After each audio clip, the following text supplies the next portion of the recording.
Okay, without further ado, allow me to introduce our first speaker. After building the brand from the ground up, he continues to be hands-on in driving the business, touching the lives of more and more partners and customers. So ladies and gentlemen, without further ado, let us welcome the Chief Executive Officer of Sante International, Mr. Joey Marcelo.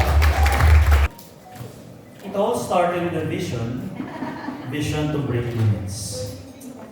Sante, how do you feel while you're watching the video? Teary-eyed daw kanina eh. Parang, I prepared for an opening remarks, but I totally forgot about it already when I watched the video.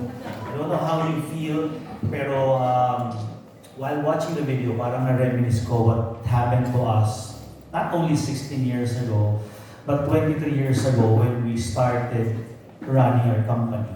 But before I share to you my morning message, I'd like to welcome everyone, especially our friends from media, our media partners, our content creators who are here. Welcome to Sante. Welcome to our humble abode. Of course, the management of Sante who are here. Not everyone, but some of our managers and Exicom members. And of course, our Sante elites, we call them our business owners, for our media partners. We call them our business owners. They are our distributors who's instrumental in building Sante, not only in the Philippines, but all over the globe. Do you believe that there's a reason why Filipinos are scattered all over the globe? May reason yan eh, di ba? There's a lot of reasons, but for us, one of the reasons is Filipinos abroad can touch the lives of other people also. Just to share to you a quick background, while watching the video, naisip ko lang. 23 years ago, let's go back in history, Hindi na ikwento ka ng konti. 2001, when 15 inexperienced people, like-minded individuals, decided to set up their own direct selling company. That was 23 years ago, 2001. 7 years after, ano yung summary? After 7 years, 5 failing companies, from 15 partners down to 3. The other 12 decided to set up their own venture somewhere else. Series of failures, series of unfortunate events. But noong 2007, we decided, with the remaining 3, one of them is here, Miss Minette Karan is here. The other one, of course, is Eric. 3 of us, with a handful of loyal employees, with a handful of loyal distributors, we decided, sige nga, let's give it one more time. Not one last chance, kasi we believe that someday we'll achieve breakthroughs upon breakthroughs. Let's give it one more try. Pero right now, let's focus on creating a brand that will be inspirational or can help a lot of people, not only in the Philippines, but all over the globe. From day one, we've been praying for the right product. Sobrang challenging. Alam niyo naman, hirap makabreakthrough sa product. We've tried a lot, pero breakthrough eh. Let's find the right product that can be instrumental towards our growth and success.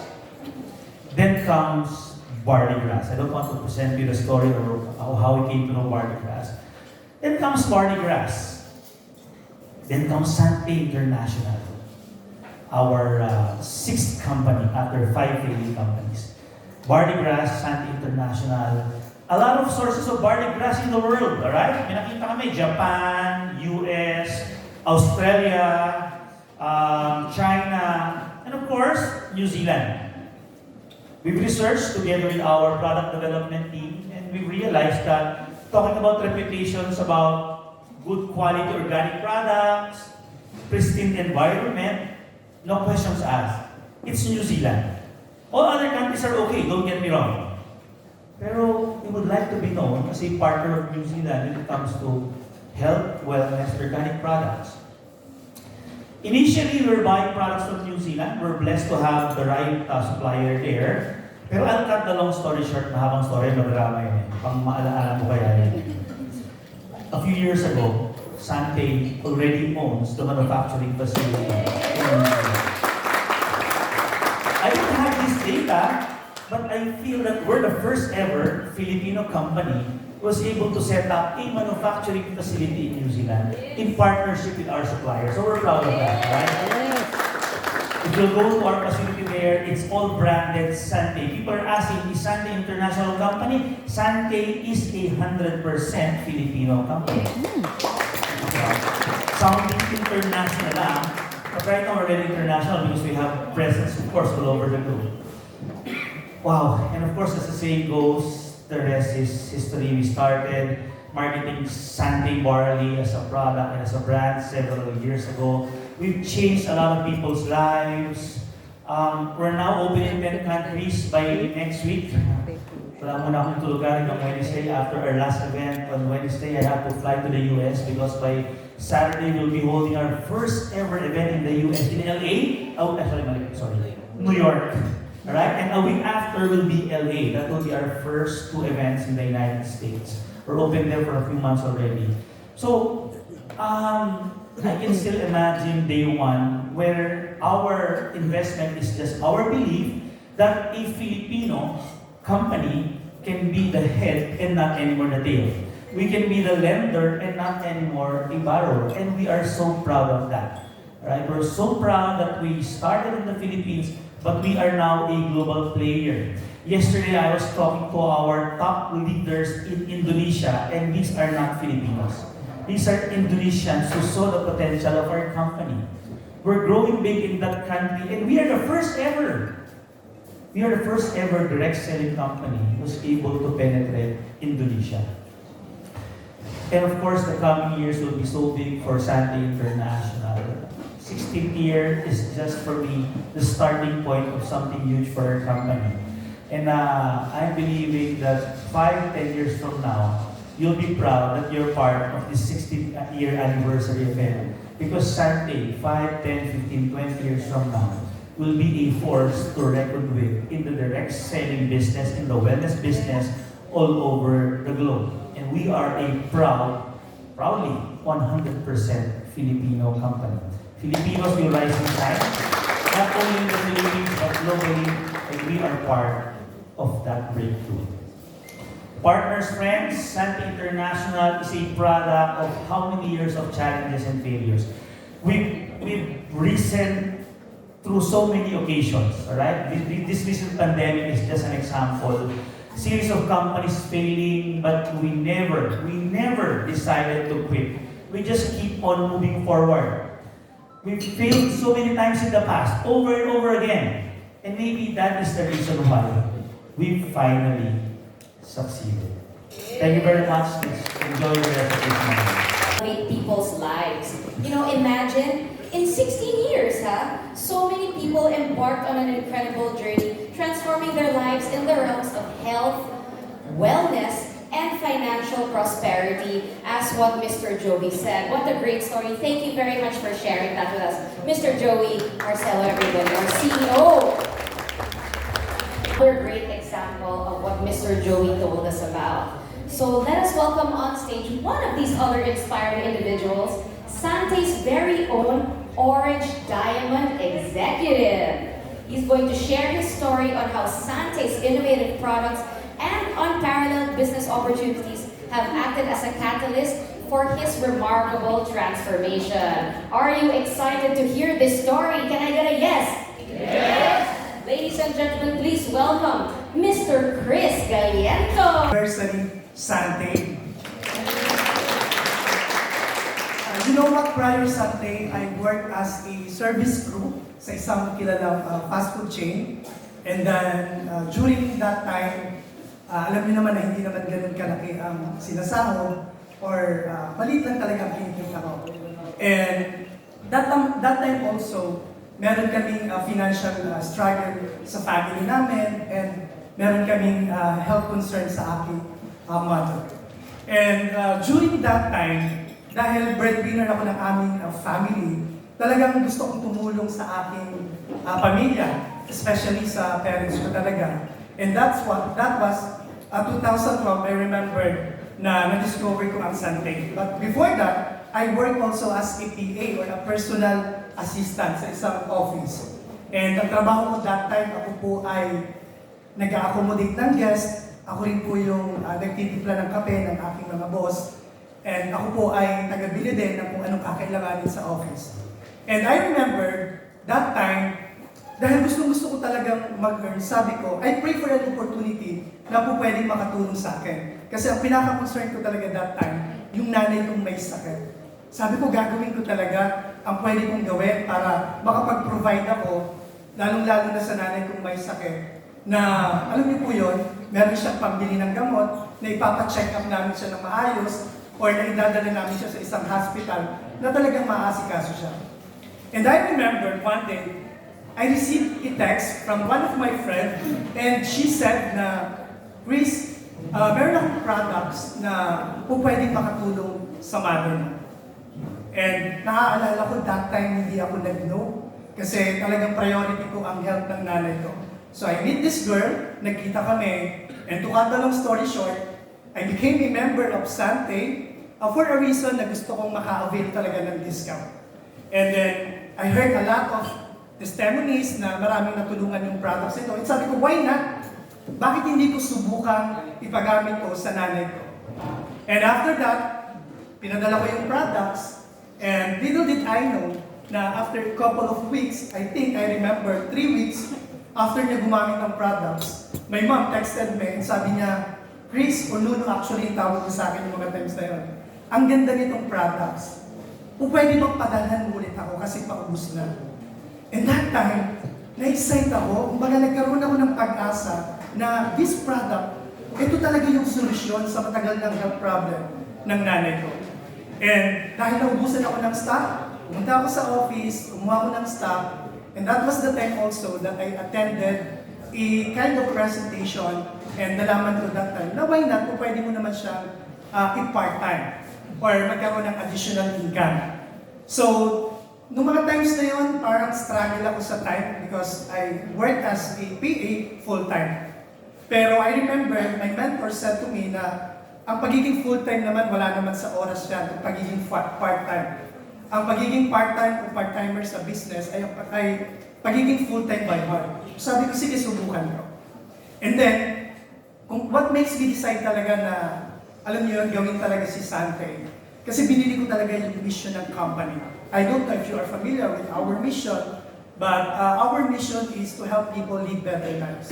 And speaking of better lives, hindi po dito pinag-uusapan lang ang usapang material na bagay o pagkita ng pera. In fact, ang pinakaunang pumasok sa isip ko nung na-mention yung mission na helping people live better lives is yung makatulong in terms of health, lalong-lalo na doon sa may mga struggle sa health.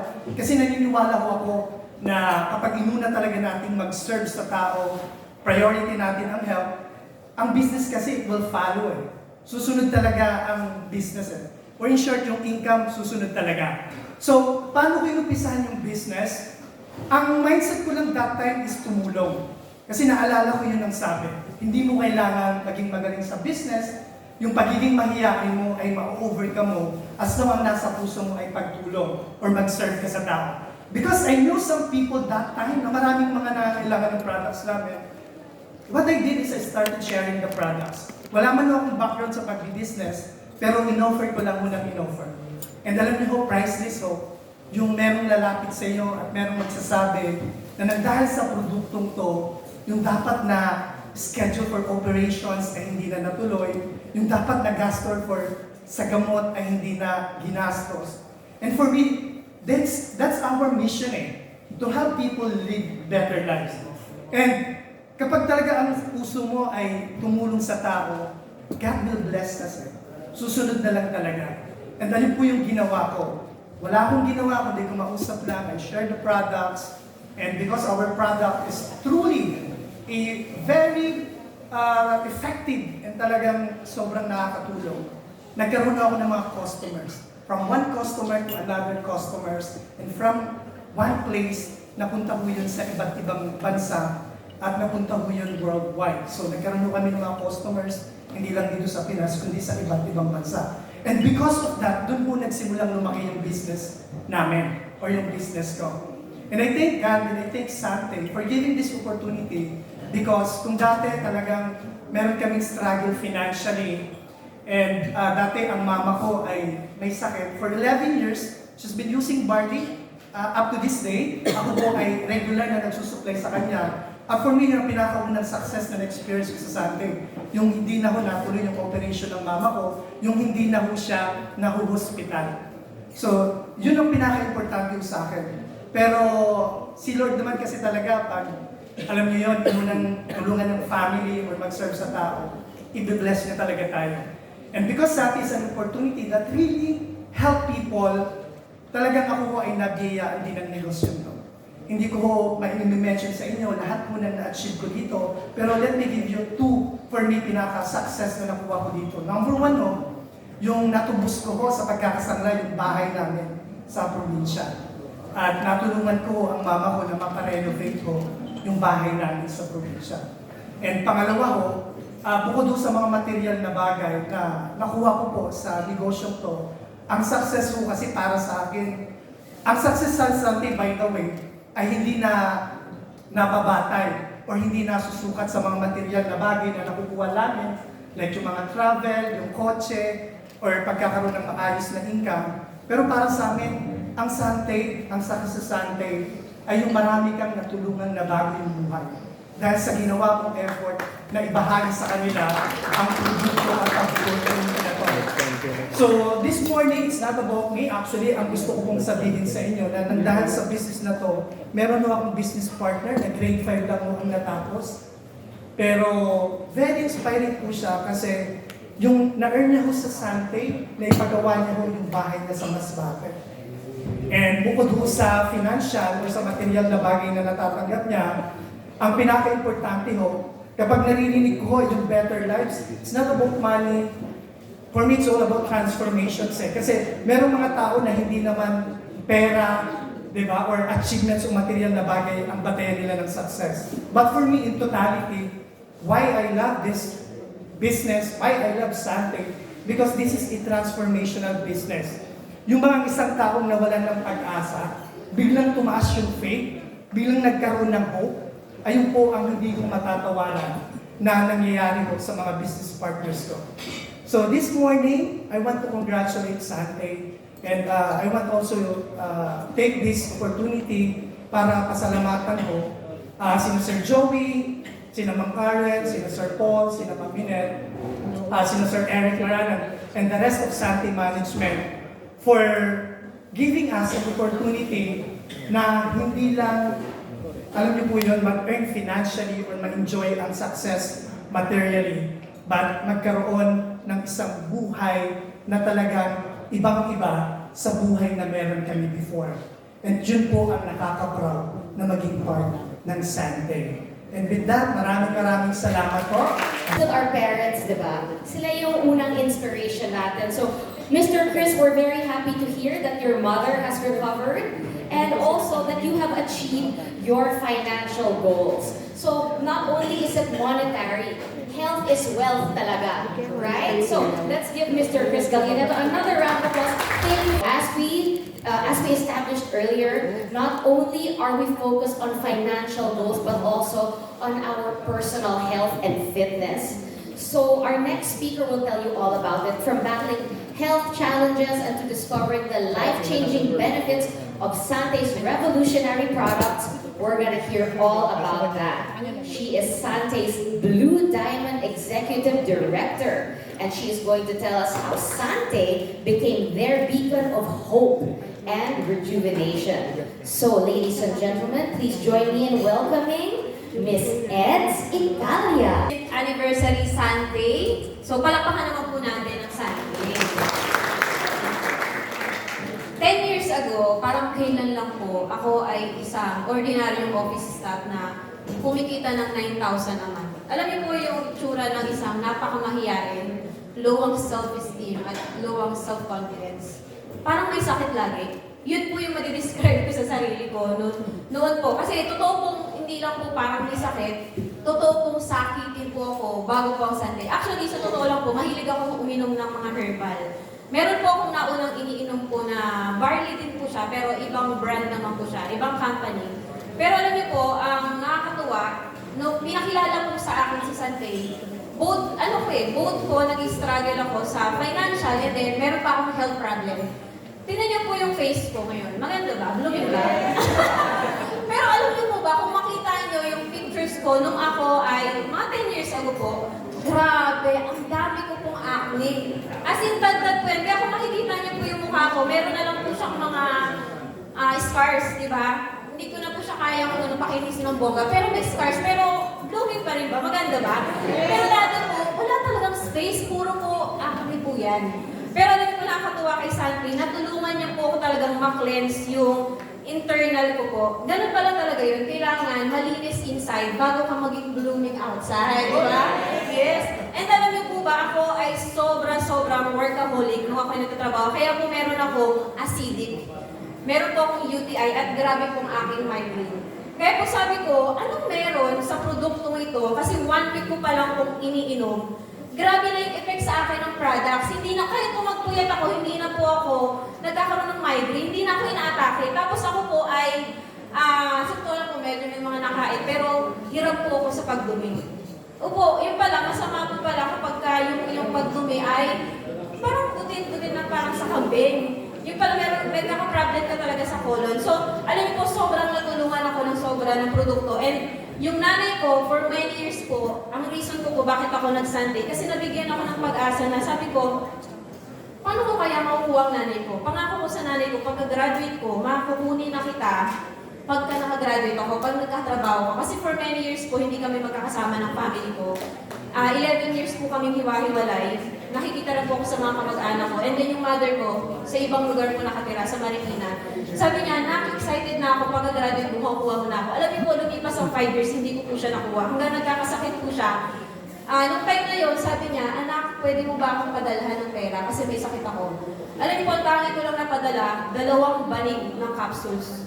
20 pieces ng capsules. Ininom niya po for 2 days. Kasi po, pinakita sa akin ng tita ko na yung nanay mo hindi na makatayo. Sabi niya. Tapos sabi ko, tita, wala akong pamasahe papunta dyan. Capsule na lang ipapadala ko. Nung ininom niya po yung 3 days lang po, nakabangon si mother. Halos 50-50 na po siya, nag-paralyze na yung kanyang half body. Pero dahil po sa produkto natin, capsule pa lang po yun, si mother, nakatayo na po. Ngayon po, masigla, nadugtungan ng buhay, nakakapag-zumba pa. Grabe no, di ba? And alam niyo po, nakakatuwa dito, si mother po, na dating hindi ko po makuha nung ako ay nagtatrabaho, ngayon po, nakuha ko na po siya, hindi na po siya nangangatulong. At ngayon po ay nakatira siya sa mas maayos na subdivision. Imagine that po, yung naibigay po sa amin ng negosyo na ito, na from 9,000 a month ang aking kinikita, ngayon po ay natulungan talaga ako na magkaroon ng magandang financial. Alam niyo po, si Eds before, makikita niyo po ako kasi taga dito po ako sa Cavite. Nagko-commute po ako papunta ng trabaho. Lahat po ng transportation alam ko. Tricycle, jeep, commute, lahat po yan alam ko, bus. Pero alam niyo po sa negosyo na to, natulungan po kami na hindi lang po ako magkaroon po ng mga sasakyan, magkaroon po ng bahay at lupa. Ako po ay nakikitira lang po before. At nung nag-boarding house po ako, nasa isang maliit na room lang po ako.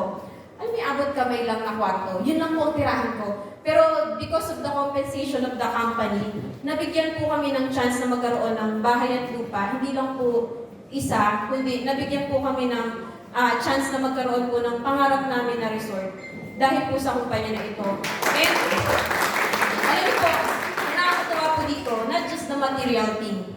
Ang pinaka-nagustuhan ko po dito ay, alam mo yung, kung makita niyo po ako years ago, lahat ng sabihin po ng mga kilala ko, mahihain yan. Yung binigyan ako ni Sandy ng chance na mailabas yung version ng sarili ko. Gusto niyo rin ba yun? Yung po yung naibigay niya sa akin na wala naman akong award nung ako ay nag-aaral. Imagine niyo po yung isang babae na walang award hanggang college. Dito po, nabigyan ako ng recognition. Lahat po ng mga efforts namin, nire-rewardan ng kumpanya. Ang sarap po ng ganyang katrabaho. And kung tatanong niyo po ako, bakit ka tumagal kay Sunday? Bakit ka nag-stay in 10 years? 10 years na po ako dito First company ko po ito. Unang-una po, dahil po sa produkto. Hindi po ako tatagal kung hindi dahil maganda ang produkto. Imagine niyo po, ang produkto po natin, dati po nag-start po ako sa Cavite. Mga taga-Cavite lang po ang aking consumers. And then nagulat po ako, yung mga taga-Cavite, hindi ko po napigilan. Mga excited mag-share, di ba? kinalat po nila sa Luzon, Visayas, and Mindanao hanggang umabot po globally. Ito po yung malupit. Dati po Filipinos lang ang user namin, pero ngayon po nakakatuwa kasi alam mo yon, yung mga ibang lahi po, minsan pag na-delay po ng 3 days, 5 days, disappointed na sila. Ibig sabihin po, yung produkto natin, kahit po hindi Filipinos ginagamit yung products po natin at sobrang love na love nilang gamitin yung produkto natin. And pangalawa po, bakit ako nag-stay kay Sunday is yung mission, vision, and values ng mga board of directors. Alam niyo po, yung ating mga board of directors, nandito po sila Sir Joey, Sir Paul, sila Sir Eric, sila Ma'am Minette, nandiyan po sila. Ang nakakatuwa po sa kanila, yung hindi kanila titignan kung anong resulta mo sa ngayon. Kasi from day one, wala po kami resulta. Andyan po sila, nakagabay, nakasuporta, binigyan kami ng pag-asa. Na kaya mo, na pwede kang makatulong, na pwede kang magbigay ng inspirasyon sa iba. Kaya po unti-unti, nakatulong po kami, unti-unti nagbago po ang takbo ng buhay namin. Thank you so much to all of our board of directors and yung community po. Kasi kung ako ay tamang tao, then wala naman ako sa right community, parang hindi ko rin kaya magtagal. Kaya nagpapasalamat po ako sa mga lahat ng staff, sa mga mentors ko na nandyan, sa mga co-Sunday elites ko and global elites. Kasi po, lalo akong nagpatuloy dahil po sa kanila na parang kang nagkaroon ng second home na free ka na express ang sarili mo, free mo din na, alam mo yun, ma-develop yung sarili mo, ma-express yung sarili mo, and then maging best version ka ng sarili mo. And yung pinaka-last ko na nagustuhan ko dito kaya ako nag-stay is yung mission. So imagine, ako po ay wala naman po akong sense kausap before. Wala akong purpose sa buhay. Pero how come na ako po, isang ordinaryong tao, under my organization, napakarami pong araw-araw nagpapasalamat sa akin. Niyakap ko po talaga yung mission na to help more people live better lives. Meron po kami mga partners na natulungan ko talaga pagdating sa health. Alam mo yung 50-50 na. Pero biglang, after 1 week, okay na ako, mentor. Nakakabangon na, okay na siya, wala na sa ospital. Meron pong mga natulungan makabayad ng utang, meron pong natulungan magka-savings, magkaroon ng income, meron pong napapaaral ang anak dahil po sa Sunday, meron pong nagkaroon po ng bahay at lupa, meron nakabili ng second-hand car, merong brand new, di ba? Masarap ba yung gano'n? Yung naging channel ka ng blessing sa ibang tao? Masarap ba yun? Ito po yung latest, noong nakaraan, galing kasi kami ng Europe, 15 days kami doon, nag-cruise kami. Sarap ba? Grabe, ito lang po tanong ko eh. Gaano masarap pag meron kang company na nagpapatravel sa'yo ng libre? Masarap ba yun? Masarap. Eh, nung after namin sa cruise, pumunta po kami ng Bulacan. Pinuntahan namin yung aming isang partner. Nandun kami, kumakain kami. Sabi niya, mentor, imagine 24 years ako OFW sa Qatar. Ano na lang ang buhay ko kung wala si Sunday. Nag-start lang po siya ng user na product. Ngayon po, for good na po siya, hindi na po siya OFW. At ngayon po, kasama niya na ang family niya. Imagine after 24 years lang niya, nakasama yung family niya. Dahil po kay Sunday. Kung hindi dahil kay Sunday, baka hanggang senior citizen daw po, katulong siya sa ibang bansa. Ang ganda ng negosyo natin, no? And ang pinakamasarap ko dito, lastly, is yung pinakamasarap na hindi ko makakalimutan is yung merong magsasabi sa'yo na kaya mo yan, posible yan, and kaya mo pang makatulong sa mas maraming tao. And sa mga nanonood po ngayon at andito po ngayon, to all of our Sunday partners, sa mga nandito po ngayon, samahan niyo po kami na ituloy ang mission ni Sunday to help more people live better lives. And